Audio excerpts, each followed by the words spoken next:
आज राष्ट्रीय नववर्ष अवसर में भद्रक में आरंभ होईछि रामनवमी महोत्सव।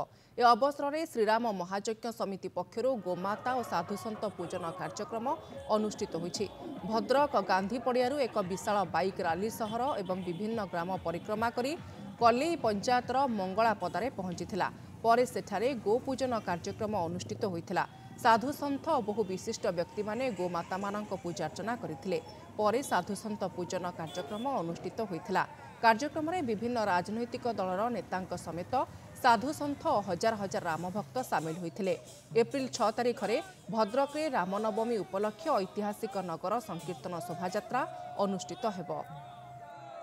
ये एक उत्सव ने महोत्सव परिणत सारा भारत वर्ष रे जो गोटे जोड़े जगार रामनवमी बहुत आकर्षणीय भाव आबाला बुद्धवंत जोग दौन।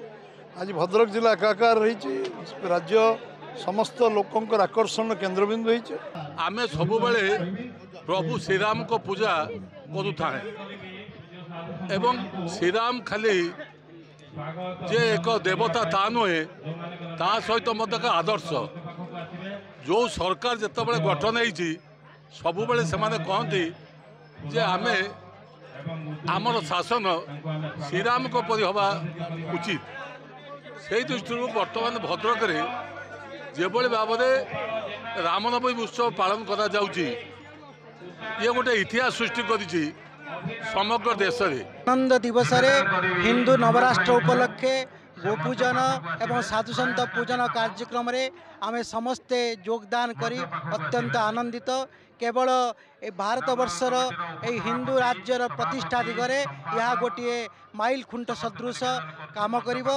एथिरे समस्त भद्रक जिलार वासी माने एकत्रित होई आज ये नववर्ष को सु आनंदर सहित पालन करचंदी। गोमाता को राष्ट्रमाता और गोमाता ठू आरंभ होची रामनवमीर आज अयमारंभ प्रकल्प जो सन्थ गोमाता होचंती भारतीय आत्मा।